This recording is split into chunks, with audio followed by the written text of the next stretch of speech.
Ang Philippine National Police po ay nagpaliwanag na sa harap ng media o ng mga mamamahayag sa headquarters ng Philippine National Police dito sa Metro Manila kung ano ang tunay na kaganapan na nangyari at nangyayari dyan po sa compound ni Apollo Quebuloy na inaaresto pero hindi pa makita o hindi makita dahil nga po sa warrant of arrest na galing sa korte.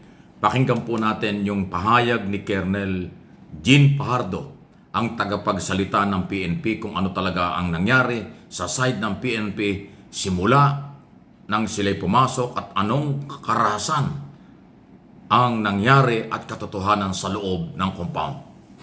At ilang structures na rin yung nahalughog ng PNP. Any significant updates? Sa ngayon, sir, tuloy-tuloy pa rin po, sir, yung ginagawa nating search. May particular area po tayo doon na nandun ang concentration natin na ngayon dahil gumamit na nga po tayo noon ng groundbreaking penetrating radar po. Ito po yung ginagamit natin kapag may mga calamity po at naghahanap po tayo ng sign of life. Meron po tayong isang area doon na ang estimate po natin is mga 20 to 30 meters from the ground at may nadedetect po tayong sign of life. So nandun ngayon yung concentration natin at naniniwala tayo na malapit na nating matumbok kung sino itong nasasagap po nitong penetrating radar po natin. At doon po sa sagot nyo, gano'n na po ba kalawak? Tuloy-tuloy ito, sir. Hindi pa natin masabi kung ilang percentage but definitely may mga tapos na po tayong tignan ng mga lugar at mga building at magpapatuloy po ito hanggang sa matapos natin ang bawat sulok nitong napakalawak na more or less 30 hectares na compound po. Ma'am, as per PNP chief kahapon, and I quote, baka mas Yata may hina yung signal nila dito sa press conference ni Fajardo sa Campo Crame. Okay? Tingnan natin. Pati yung audio nung nagtatanong, hindi pumasok. Okay? Tingnan natin sandali kung makakabalik. Bakit nawawala yung audio nila? Okay? Sandali lang Ayan. Mismo mga miyembro ang nagsusugat sa kapwa nilang miyembro na para ipakita at isise sa mga kapulisan natin na galing yung injury nila sa ating mga kapulisan. We're just waiting na ma-authenticate po itong video na ito to show how desperate these people are para ipakita na umaabuso yung mga pulis natin, nananakit ang mga pulis natin. But on the contrary, yung mga pulis natin ang minumura, tinatadyakan at sinasaktan at lahat po ng klaseng pagmumukha ay natanggap na po ng ating mga kapulisan. But they maintain their composure, they maintain yung self-restraint at maximum tolerance dahil yun po yung kabilin-bilin ng ating GPNP. Yung pagtitimpi ng ating mga kapulisan, pangatlong araw na po ito, walang tulog, walang halos ligo at pagkain ng mga pulis natin, limited ang movements and yet nakapatuloy po sila na tumutupad ng kanilang mga tungkulin at hopefully ay ulit po yung negotiation ngayon dahil as we speak po, nakabalanta pa rin po yung fire trucks, yung boom truck, yung crane, pati yung mga wheel van doon sa highway po. Wala pong nakakadaan dyan at gabi pa po tayo nakikipag-negotiate sa kanila na alisin po doon para hindi po ma-hamper yung delivery ng service po at makadaan po yung mga tao po doon. And in fact, yung mismong boom truck nila, yung crane, yung malaking bola po doon, ay nasa taas po yun ng mga civilian contingent natin na any movement at bumagsak po yun, may mamamatay na pulis po doon.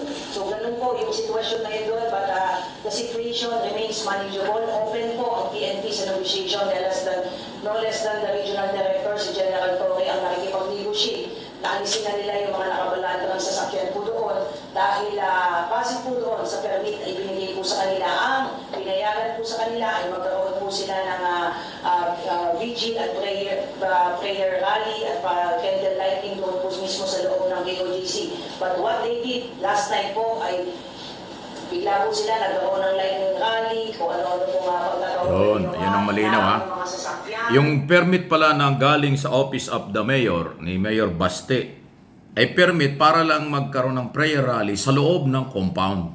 Pero ang ginawa nila, last night pala, ay doon mismo sa loob ginawa, sa labas ginawa, kaya nakaistorbo sa traffic.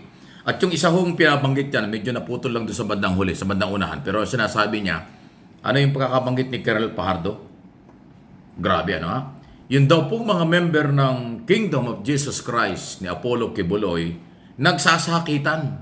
Sinasaktan yung kanilang mga sarili para lang palabasin na sila'y biktima ng pulis. Sila'y biktima ng pagpasok ng pulis. Sila'y biktima ng karahasan ng pulis. Ang sinasabi ni Colonel Fajardo sa kailang report na mayroong video, ilalabas daw nila sa susunod na mga oras at araw yan. Nakitang-kita at nakuha nila ng video, nagsasakitan yung mga member ni Kibuloy, tapos papalabasin, sila'y hinaras ng pulis. Wow! Kakaiba yun ah. Grabe. Nakuha nyo yung punto, yung paliwanag ni Fajardo? Nakuha na nila ng video, paliwanag natin mabuti ha, na yung mga member ni Kibuloy nagsasakitan, sinusugatan yung sarili. At kung ano-anong ginagawa sa sarili para palabasin lang sa media at sa kanila mga kasama na sila'y hinaras ng PNP. Bay, kakaiba yun. Gawain ba ng matinong tao yun? Sasaktan mo ang sarili at ibibintang mo sa pulis? Yan po ang sinasabi ni Colonel Fajardo. Alam niyo si Colonel Fajardo, hindi magsasalita ng ganyan kung walang kumpletong report kasi opisyal na tagapagsalita ng PNP. Monitor nila sa Campo Crame ang lahat ng report at galaw at ebidensya. Nakita nyo, yung palang permit na ibinigay ng mayor ng Davao City ay para lang sa loob ng compound sila mag-prayer rally. Pero ang ginawa, dun sa labas ginawa, kaya naapektuhan yung kalye at yung mga motorista. So, iba na ito, ibang level na po itong galawang ito. Para bang ipinakita nila sila'y mag-people power pero wala namang power kasi hindi naman sila gaano karami. Pero hinarangan sila pala yung nagharang ng mga sasakyan doon, may mga heavy equipment pa na ginagamit sa construction na binalagbag doon sa kalye kaya walang makadaan.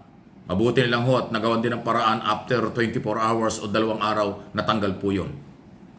At hindi na pumayag ang pulis na madamay ang ibang motorista, lalo na yung mga in and out papunta ng international airport. Ang naapektuhan yung mga pasahero, mga papunta ng airport dahil nga po malayo ang iniikutan nila. Dahil isinara yung main road sa harap ng kampo ni Kibuloy at harap ng international airport. Magkatabi lang po kasi yan. Pader lang ang pag-ita ng kampo ni Kibuloy at saka yung airport. Kaya nga yung harap ay naapektuhan po ng kanilang mga rally at protesta, yung human shield na ginamit ni Kibuloy para hindi siya mahuli, para hindi siya makita. Yun po yung nangyari doon. Okay? So, ako nagulat ako doon. Ako, tagal kong reporter, tagal kong nag-cover ng mga rally sa Maynila at kung saan sa anong araw. Wala akong nakitang ganun. Sinasaktan ang sarili para ibintang sa pulis na sila'y hinaras. Abay, kakaiba itong kampo ni Kibuloy. Kung sana may ipakita ni Colonel Fajardo sa susunod na mga oras at sunod na press conference, yung video na kanilang sinasabing nakuha.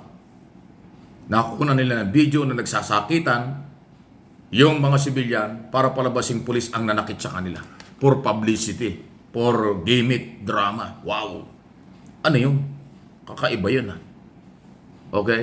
Kanina, ang akala ko, ang binigay na permit ng Office of the Mayor ay parang mag-rally doon sa harap ng compound. Hindi pala, sa loob lang. So, walang kasalanan yung mayor's permit. Ang may kasalanan, yung nagpatupad. Kasi doon ginawa sa kalye, hindi naman pala yun ang approval. Kaya walang pagkakamali doon. Okay? Ito nga lang po na issue tungkol doon sa pananakit kakaiba. So, magpapile po ng kaso. May mga kakasuhan ng PNP sa mga member ni Kibuloy dahil sa harassment, pambabastos, pagmumura, walang respeto sa pulis at mga uniforme ng pulis. Okay, yan po yung isang issue dyan. At inulit din ni Colonel Fajardo na meron silang ginagamit na communication o equipment na namumonitor nila kahit nasa ilalim ng lupa.